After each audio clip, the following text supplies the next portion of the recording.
For me, I've spent, a long time, 6 years maybe, undergrad, master's, and just trying to examine China. And I've visited China almost every summer. I spent an entire year in China last year. I spent time in Hong Kong, Taiwan.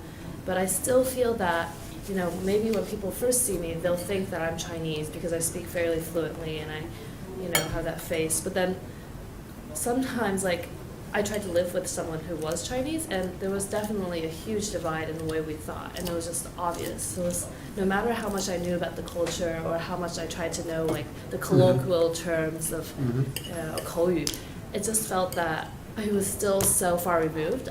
For some reason, when I was younger, I really wanted people to think of me as a real Chinese, and even up to last year when I was at Hopkins, I felt that I would ask, how is my Chinese? Is it fluent? And yet people wouldn't think I was really Chinese. And it's bothered me even till today. And so I feel that culturally I'm quite aware, but somehow other people just still wouldn't recognize me as being Chinese. I don't know if on the other hand, you must have encountered this strange situation. A group of people in China, they said, we don't want to meet Chinese Americans. Want to meet real Americans. And their idea of a real American is a Caucasian. Right, yeah. And so the Chinese misconception of America as parochially defined in terms of the WASP culture. Yeah. I'll give you a couple of jokes, how fluid and fascinating the situation is. A friend of mine, he said, Weiming, I'm a WASP. I said, my gosh, what a news. Of course I know you're white Anglo-Saxon Protestant. He said, no. You fail to understand. I'm a WASP. I'm a white Anglo-Saxon Buddhist. Oh. So that's very subversive, right? Right, yeah.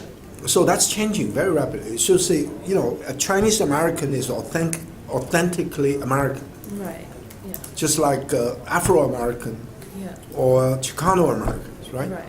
So a Chinese, an American Chinese or Chinese American is bona fide Chinese as a cultural choice.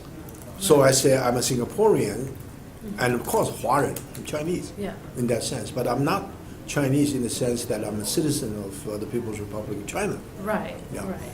And then you have a situation when the people in China, during the Cultural Revolution, there's so much anti-Confucian, anti-traditional. Right, yeah. So they decided to construct a radically different image of being Chinese. To me, that image is so fictitious. Right.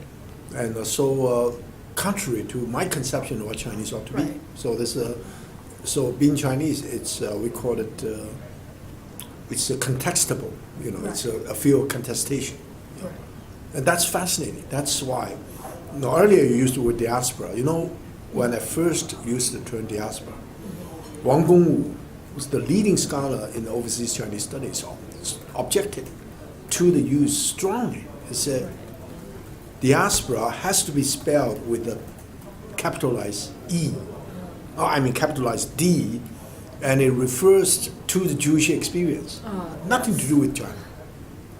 But without knowing, that was 1989, without knowing in the 90s, diasporic studies become interested. You talk about diaspora of not just China, but of Russia, of Mexico, of Thailand, and so on. So, and we know that immigration or migration or immigration is one of the very important features of globalization. And I don't know whether you're familiar with Peter Berger's work. I've heard.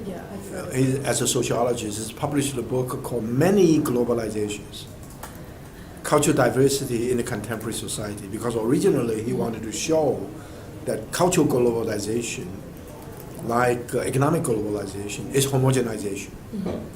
So eventually all become the same. But then after he studied many countries, maybe 10, and decided the situation is more complex. So when the book got published, the title was Many Globalizations. Okay, I guess I have a sort of Similar question, well, not similar, but it's a more Yeah. in-depth question, and it's focused